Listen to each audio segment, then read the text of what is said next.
Okay, and then it's 15 past. So good morning and welcome everyone again to the Machine Learning Coffee Seminar. So today we have Professor Juho Rousu from Aalto University talking about machine learning of drug combination responses. And then you are again welcome to ask questions even during the presentation using the chat, and I will then read those aloud. And then afterwards we will of course then open the floor for more discussion. But so please, Juho, the floor is yours. Okay, so thank you for the invitation. Yeah, my topic is about machine learning of drug combination responses, and this is a work that has been published in Nature Communications last autumn. And let's see. Right. So the application question is combinatorial therapies in complex diseases. So combinatorial treatments are kind of treatments that involve two or more drugs at the same time, and they have become a standard care for many complex diseases such as tuberculosis, malaria, HIV, cancer, and so on. And they are used because they generally can give kind of enhanced efficacy of the treatment. They can avoid drug resistance, which is a huge problem in many cases, and also have fewer side effects than this kind of so-called monotherapies, where you apply one drug to treat the disease. And how these promising drug combinations are searched for is through so-called high throughput screening. Again, so-called preclinical model systems. So these are kind of cancer cell lines or viral infection models in the laboratory. And they do lots of this kind of screening experiments to find new drug combinations. Okay, so one of the kind of the key concepts in drug combinations is so-called dose response and synergy. So basically, what is of interest is this kind of dose response matrix where you have two drugs, drug A and drug B, and the drugs are applied in certain concentrations. And then the question is, what is the response? So basically, how effectively the drug, for example, kills the cancer cells or kills the bacteria or whatever is the target. So that's the kind of the key concept that we are focusing on here. So how to predict this. Then if you go kind of one step further, you start to ask that what is the synergy, possible synergy of the drugs, meaning that is the effect more than the sum of the parts. So if there's synergy, so you get higher effect than you would expect kind of just by independently combining two drugs that don't interact, then you get high synergy and vice versa. So you can study this synergy versus antagonism of the drug combinations. So that's the two pairwise drug combination, and indeed this talk is basically focusing on this case. But of course, one can generalize this to higher order combinations. So you can have, like, for example, 3 drugs at the same time. So this is like a three-way tensor representing the same thing. So what is the response when I'm combining 3 drugs in different concentrations? And similarly, you can define the synergy of this kind of multi-drug combination. Okay, so that's basically the what they're interested in. So this is the primary target of our kind of method, is to predict this kind of dose response matrix. Right. Okay. So what is the challenge here? The main challenge in finding promising drug combinations is the exponential size of the search space. So if I'm combining X number of drugs, I will have the exponential in this number of combinations that I need to look for, and I need to also measure it in different concentrations to find this kind of good regions of effect and so on. So basically, what is needed in the application is a prioritization of which drug combinations to test further. And machine learning is nowadays seen as a key tool for focusing this kind of high throughput screening efforts.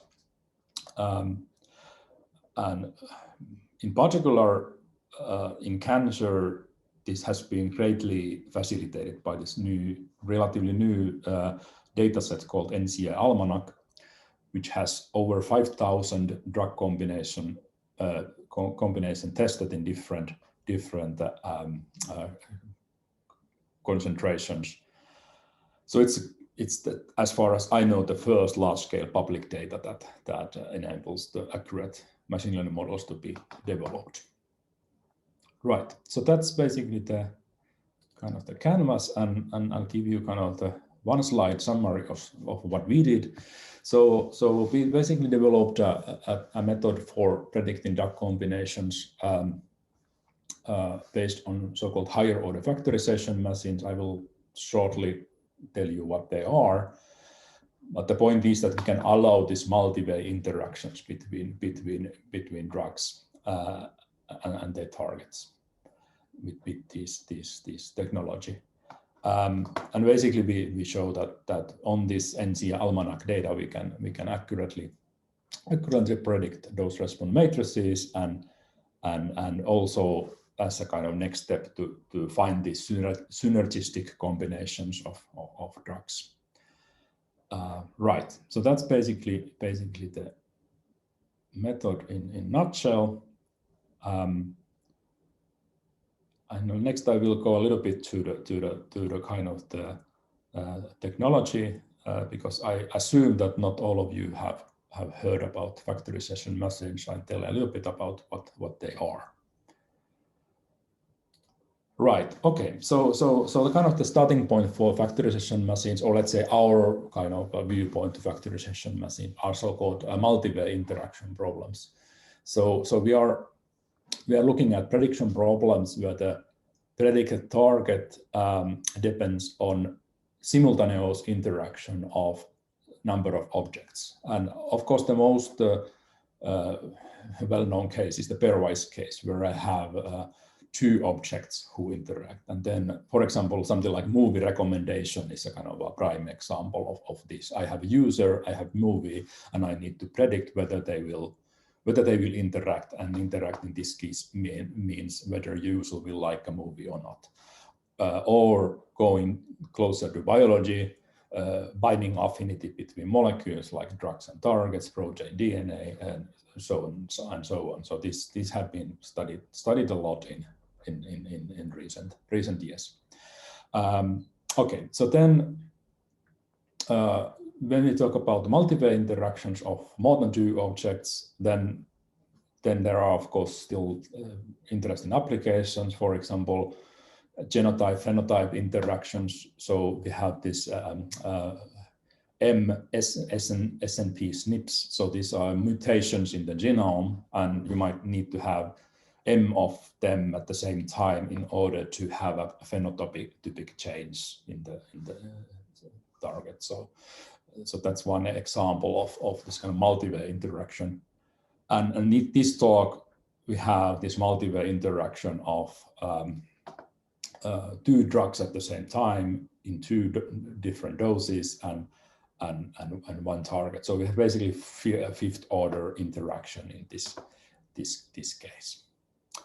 Okay, so that's kind of the backdrop of what we are predicting. Okay, and then I go to the kind of the methodology. So basically the starting point is polynomial regression. So how to learn a polynomial regression model.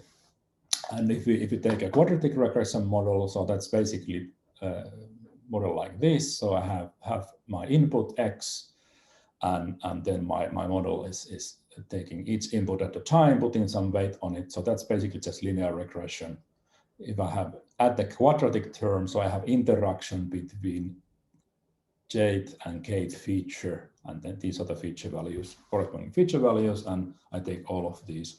So this will then give me a quadratic regression model.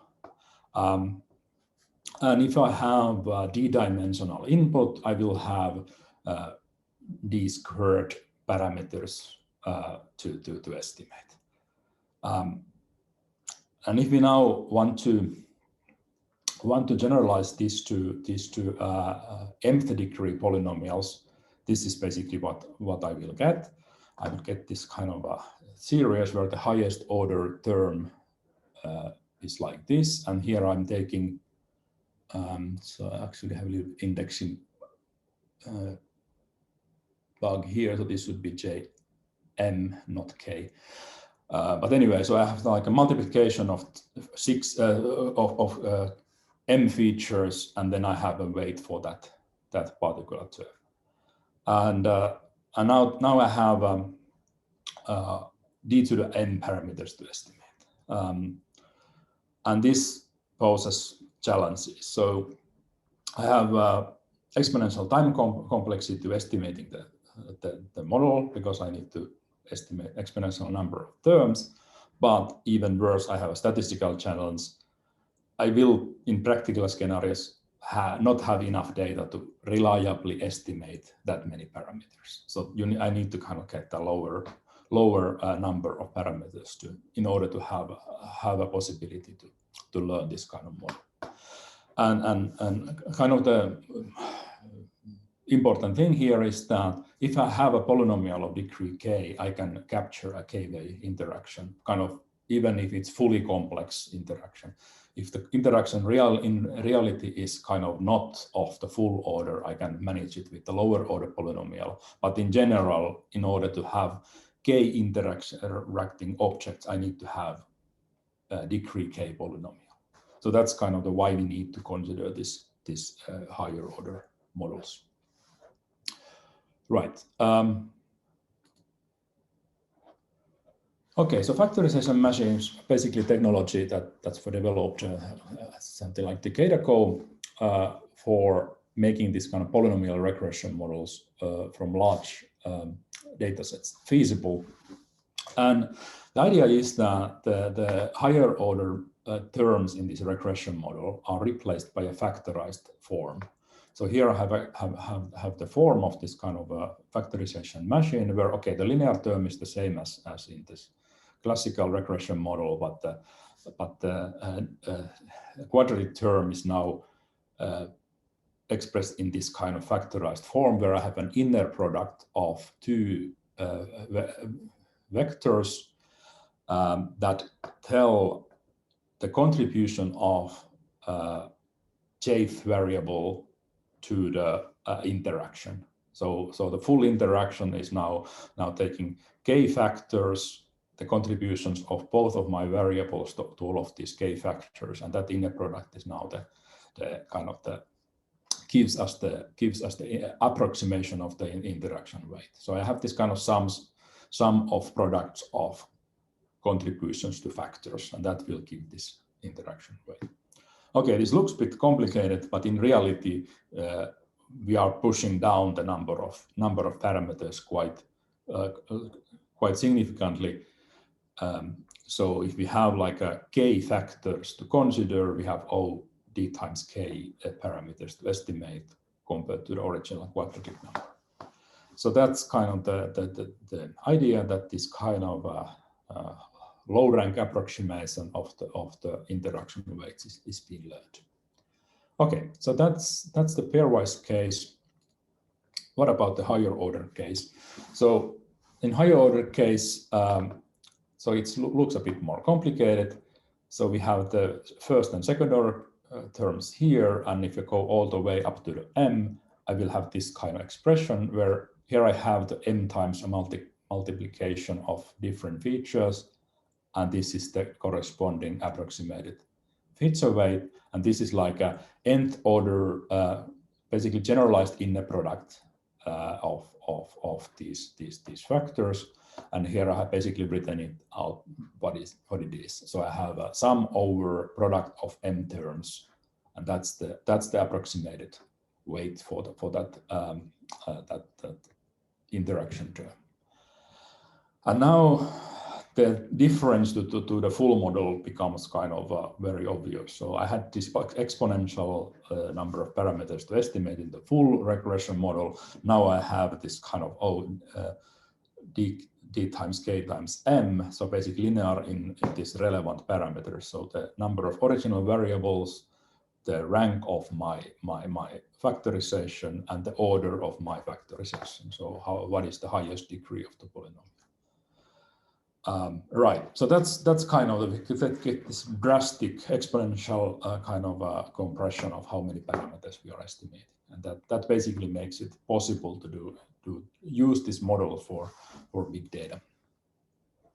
Right, and the kind of factorization can be visualized like this, that we have this kind of full weight matrix of the third order weights. So third order term like this is this kind of a tensor, third order tensor, and instead we are approximating it this kind of making the products of this kind of factors. So that kind of shows you the reduction of the number of parameters.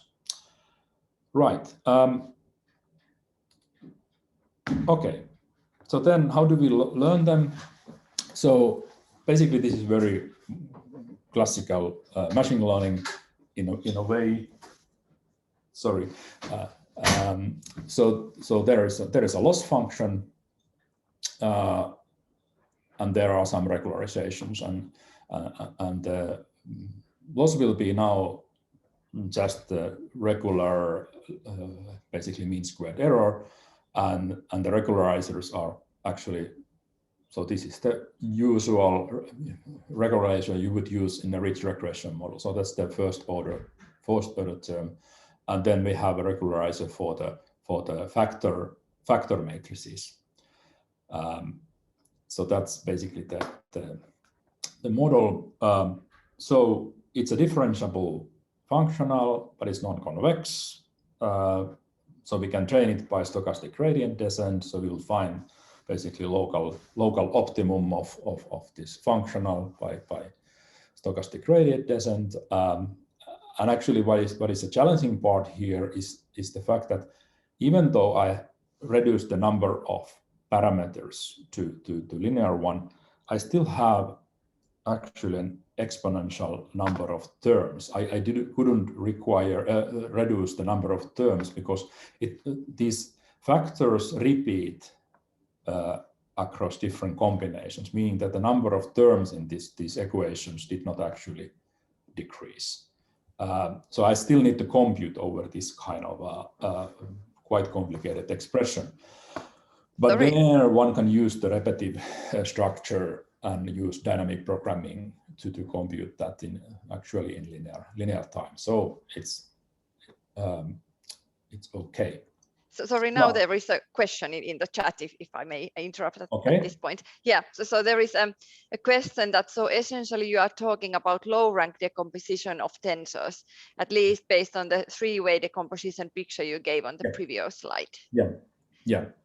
Yeah, but compared to maybe where you typically see matrix factorization, you are factorizing the data matrix. Here we are factorizing the parameter tensor. So that's maybe the key difference to usual matrix factorization models. But yeah, so yeah, that's essentially true. So we are doing that okay. Exactly like that. Great, thanks. Right. Okay. So that's kind of a decent kind of time complexity. So we have like a kind of linear time complexity in all key parameters per epoch. And we can use a GPU acceleration to speed up the training. So it is kind of feasible to do. Okay, so that's basically the method part.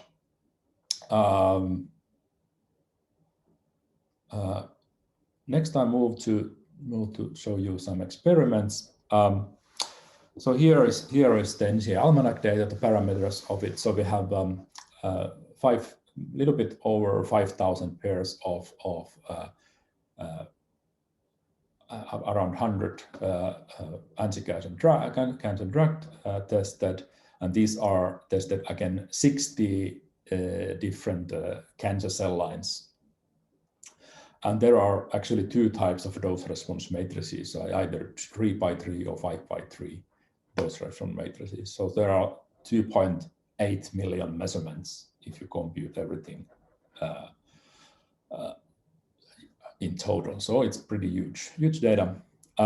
We used a subset of this data so that all drugs were actually screened against all of the cell lines. So here is like some drugs haven't been tested against some cell lines.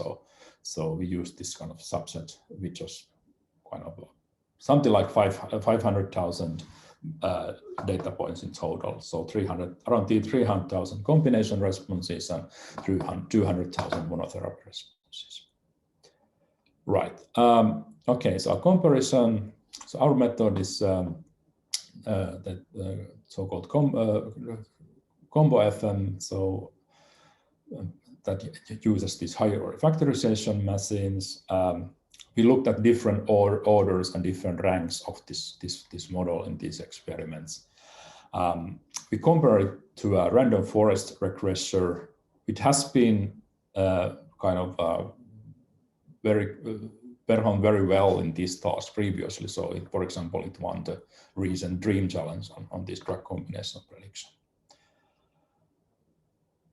Right.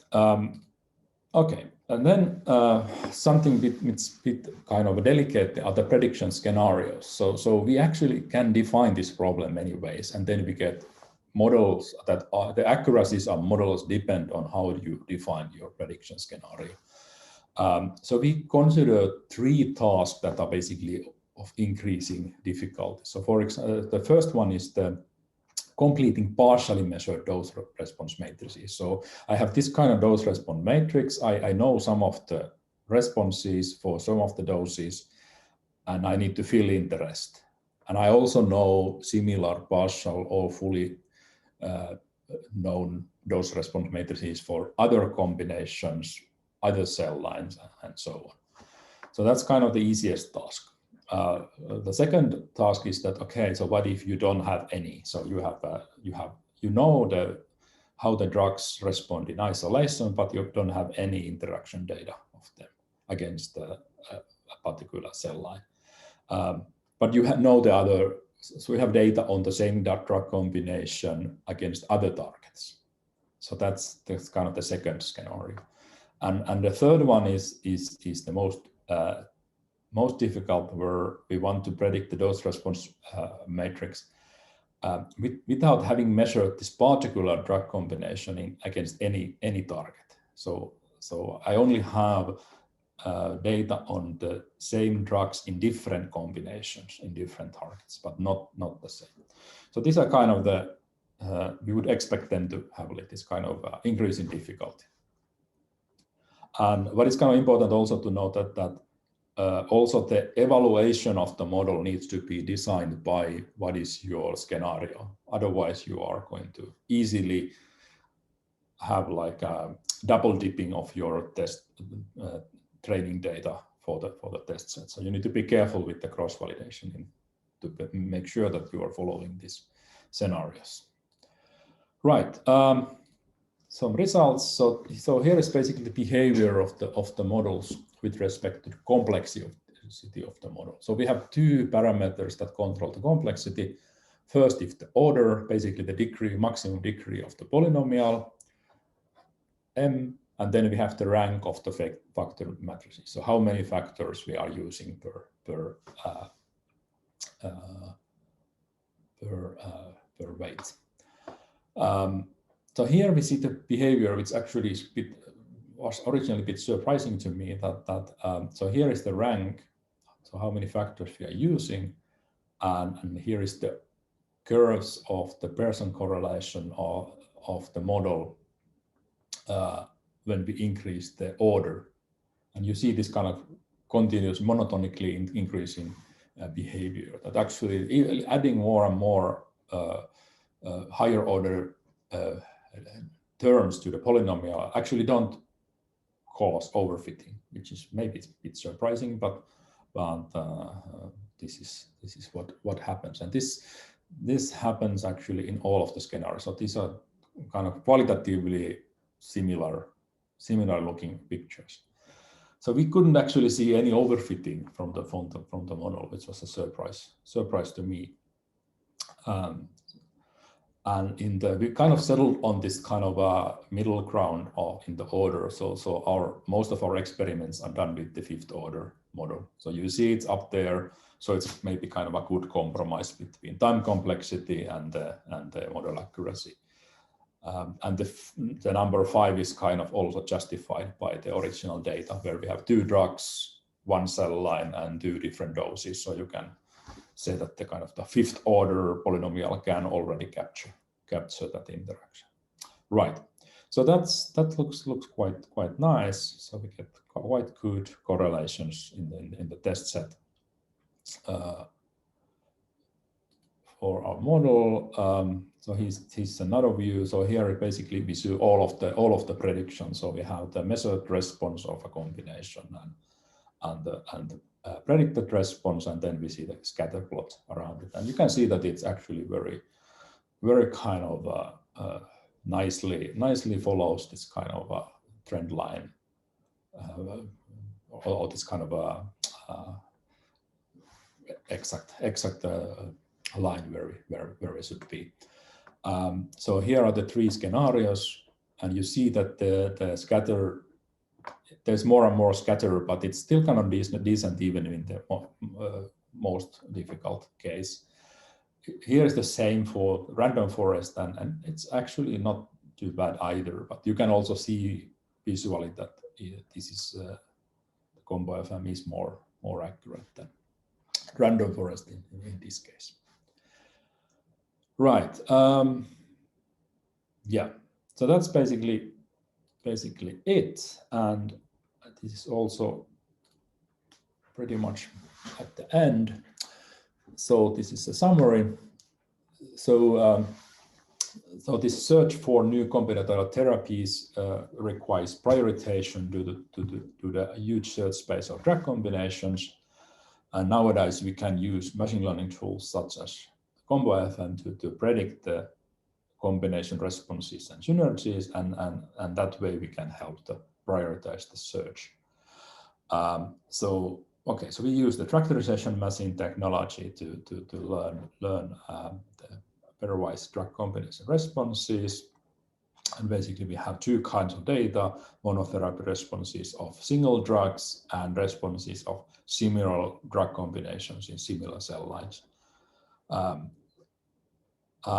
Okay, so this was the pairwise case, and for future it will be interesting to look at can we generalize this to more than 2 drugs, and how will it work in this case. Right, so that's basically it. So thank you for your attention, and I'm happy to answer any questions. So thank you for the very exciting presentation. So are there questions from the audience? You can either raise hand or use chat box or.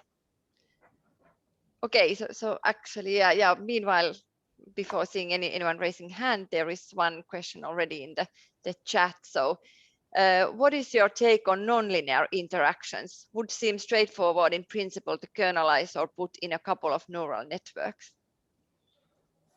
Right. Okay, so in a way we are already having nonlinear interactions because we have the nth order interaction of features. In that sense, it's nonlinear already. Yeah, okay, so you could kernelize it, but what you're then doing, you are actually saying that, okay, let's put a polynomial kernel on top of this data. It means that I'm taking all of the polynomial terms into effect, and I try to estimate, implicitly I'm trying to estimate all of basically the full regression model. And that's something that I think that there might be kind of if you don't have enough data, it might be better to do this factorization machine than the kernel way. If you have enough data, then yes, I think it's fine. Of course, the kernel methods have the margin maximization and these kind of things that may help that, but I feel that there is kind of a point that we have much less parameters implicitly in this case. Yeah. So Sami, you can definitely open the mic if you are not able to raise the hand if you want to continue your question yourself. Maybe I can specify more. Yeah, thanks, Juho, for the great talk.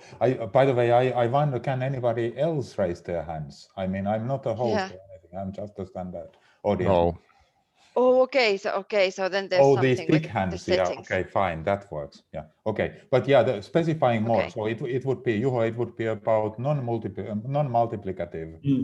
Nonlinear interactions, and of course, yes, the regularization is a huge issue, but there seems to be a thing called neural factorization machines or something like that, or deep factorization machines. I haven't used it. I've used factorization machines, but I don't have a stance. This is a genuine question. Yeah. Yeah, for sure you can generalize these models. Whether you would get more accurate, it's another question. But yeah, of course you could do that. It's yeah, I don't have any experience of those models, so we haven't used any of those. So, but yeah, definitely one could do that.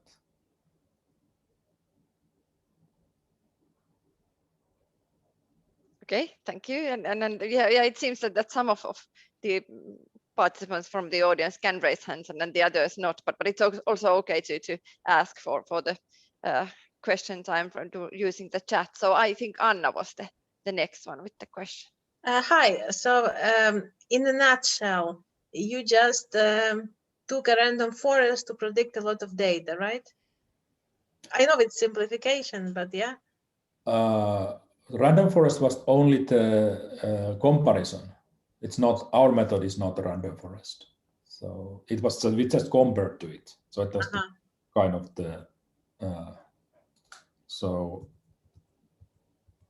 what I had here. So this is just baseline. So that's our method. And this is the comparison. Okay, thank you. Okay, thank you. And then I think Kai was the next one. Do you want to ask this by yourself or do you want me to read it? Well, I can also read it. So I was wondering that, I mean, in some cases you have some prior information, maybe that if you take 2 drugs, it's not worse than 1 drug or something like that. So do you think that this would make sense, or if somebody has done something like that already? Yeah, well, I guess you could do that. Yeah, so there is certain kind of, you could expect that there is some kind of a monotonicity in the dose response matrix, but I recall seeing that it's not always completely kind of monotonic. So that might work if you can somehow express this. That I guess as a rule it might mostly be okay. So to say that okay, you expect your surface to be like a monotonically kind of increasing by the quotient, something like this. So I think that's maybe the first thing I would do, to put some kind of information. I would say, okay, what if I say it should be monotonic in this sense? But, we haven't done that, but yeah. Okay. Okay, thank you. Yeah. Or did you still have something, Kai?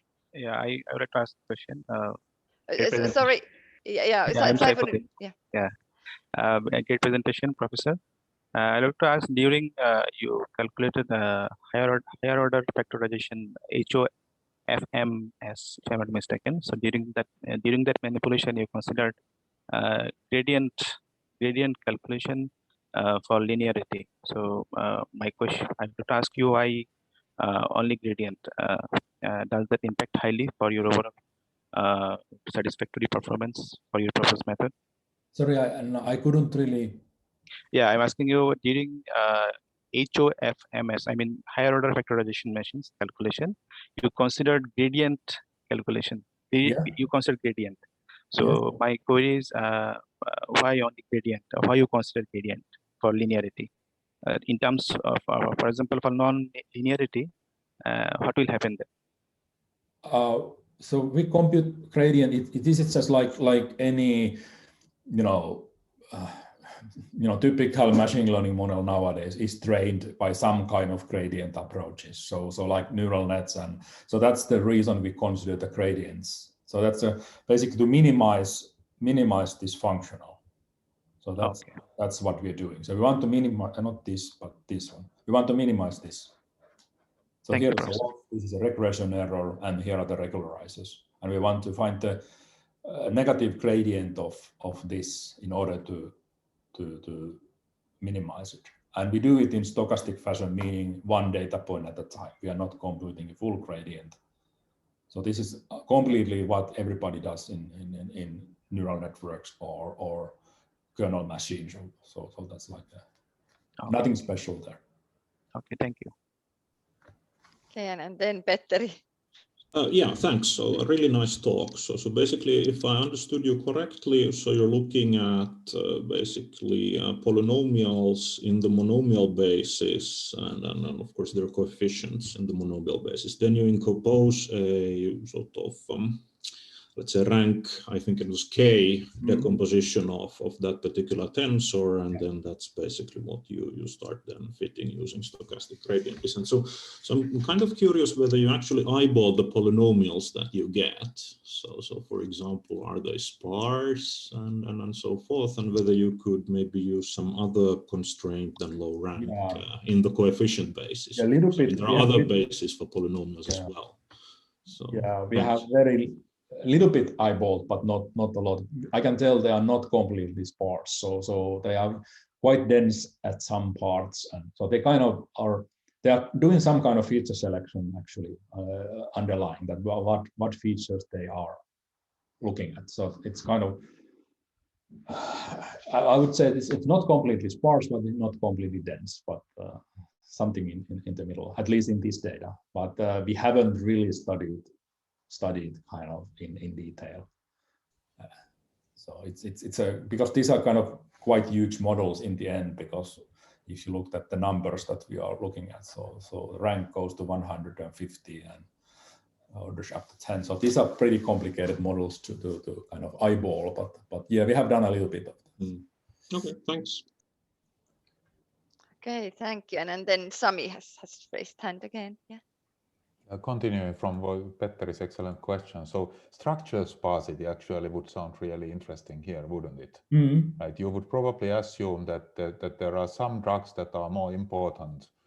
Whatever the original features are, but they will not have effect on everything. But they will have a few non-zero points. But if you have one non-zero, you are more likely to have another non-zero for this same feature. Yeah, definitely. This is this could definitely be taken advantage of. So yeah, I agree. Okay, are there still more questions arising?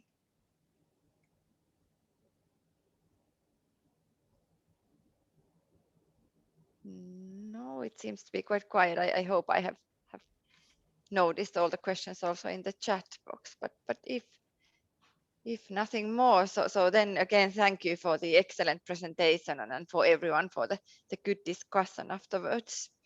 So thank you.